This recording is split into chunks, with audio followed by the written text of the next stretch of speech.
We weren't, just wishing on a star when we laid out the facts before you regarding our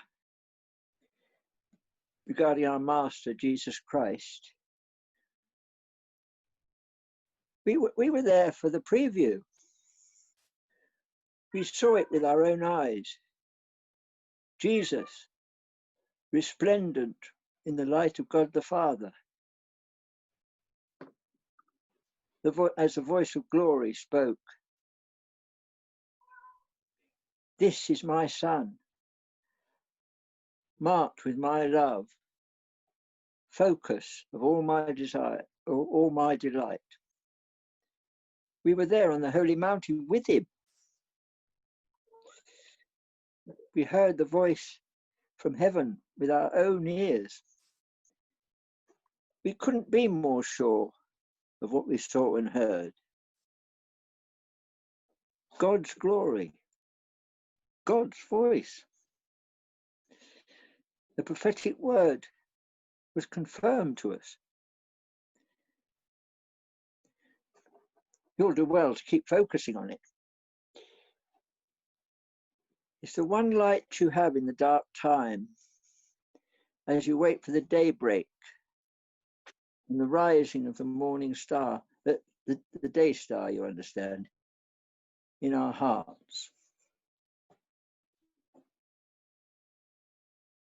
Hello again, everybody. It's lovely to be with you. And we're looking at Transfiguration, which actually is on the 6th, but it's a wonderful thing to look at. Now, having said that, I've just been so overwhelmed by Steve reading from Peter's epistle. It was from the Message. And if you have the Message at home, let me encourage you to read it again this week. But the way he read it was mind-blowing. Part of me says, let's just invite him to read it again, and you don't need to hear from me. But since I've been asked to speak with you, let me carry on. But thank you, Steve, for that. That was amazing. Do you know those question and answer columns you find in magazines where well-known people are asked all sorts of personal questions? There was one where an actor was asked, "What do you most dislike about your appearance?" And he replied, "I used to have a complex about my big nose and wish I had a little more hair, but you've just got to get on with it. It's nice," he said, "to see the map of people's lives on their faces." Indeed it is, and as we age, we can be comforted by that thought. In Matthew, Mark, and Luke's Gospel accounts of the Transfiguration of Jesus, we are told that his clothes become dazzling white. Only Matthew mentions his face, which he says shone like the sun. There's no mention of the map of his life, though. In a sense, that is partly what it is all about. Those two men who the disciples pictured with the transfigured Jesus were, of course, highly significant with respect to Jesus' life. We remember him saying on another occasion, "Do not think I have come to abolish the law and the prophets. I have come not to abolish them, but to fulfill them." And the man Moses, of course, represents for Jews the law, and the man Elijah represents the prophets, those two men that they thought they saw. And that fulfilling will, of course, happen in Jesus' life, in his teaching, in his healing ministry, and in his crucifixion, death, and resurrection. He is on the way to Jerusalem for this fulfillment. He is to undertake a journey where we can imagine the experience of his passion and his suffering will be engraved, will be etched on his dear face. On our life's journey, there are times when we wonder what it's all about. And there are times when we look around and wonder, is this all there is? Sometimes it's just a passing question, other times it's for a season. We look at our life, our circumstances, and we want more. There is a restlessness, a searching, and a longing for something else. Some call it a midlife crisis, and it can make some of us do crazy things, this searching and seeking. Some get a new car, some a new relationship. Some take up a new hobby, go on a trip, or work extra hours. But not much changes. Perhaps it is not actually about the circumstances of life. It's about us. The restlessness, the desire for something more generally means we've been living life where it and relationships have perhaps become superficial.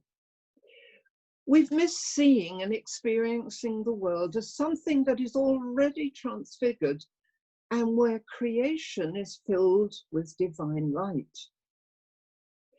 So I want to suggest that we do not need to see new things. We need to see the same old things with new eyes. We do not need to hear a different voice. We need to hear the same old voice with different ears. We do not need to escape the circumstances of our life, not even in these extraordinary times. We need to be more fully present to those circumstances. These are the transfigured moments, moments when the picture of our life becomes a window into a new world, and we come face to face with the glory of God. All of us can tell of transfigured moments in our lives. Every one of us could tell a story, could tell stories about seeing with new eyes, listening and hearing with different ears. Maybe it was the day you revealed to another person the secret that you'd carried for years, and darkness gave way to light. Maybe it was the day you held your child for the very first time and you were forever changed. Maybe it was something that you've experienced during lockdown. In moments such as these, the Lord's glory surely shines as much in heart or hands as it did on the Mount of Transfiguration some 2,000 years ago.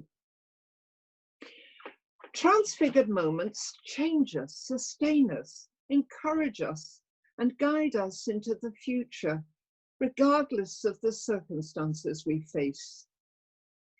They show us who we are, and we are the transfigured people of God. It's an extraordinary thing, the Transfiguration, in all its holy mystery. It shows us the humanity of God and the God in all humanity. It is as strange a scene as there is in the Gospels. Peter, James, and John had been taken up a mountain with Jesus, and while he was praying, he changed and looked totally awesome.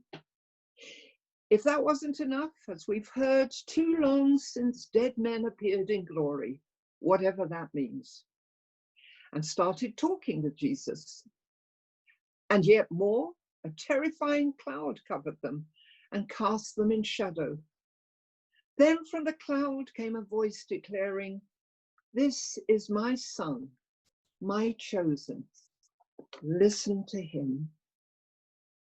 I can't help thinking that if ever there was an occasion for some selfies, this was one. Matthew tells us that Peter, James, and John fell on the ground and were overcome with fear, or perhaps awe, and likely both. It was a truly astonishing event they witnessed. It was Jesus of Nazareth, all right, the man they had tramped many a dusty mile with, whose mother and brothers they knew, the one they'd seen as hungry, tired, and footsore as the rest of them. But it was also the Messiah, the Christ, God's chosen one in his glory.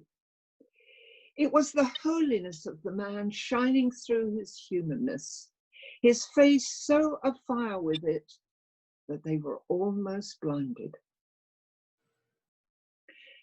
There's something fascinating about the fact that the transfigured Jesus is still recognizably Jesus. We are perhaps reminded of the story of the road to Emmaus, where the disciples at first don't recognize the resurrected Jesus, and then suddenly they know it is him in the breaking of bread. We're not about to share that sacrament today, but it is in that sacrament, in Holy Communion, in the very presence of Christ in simple bread and wine, we see both a hiding and a revealing of who God is. And until we share that bread and wine again, may we have open eyes to see our transfigured world and open ears to hear God's transfiguring voice and open hearts to live a transfigured life. Amen. Amen.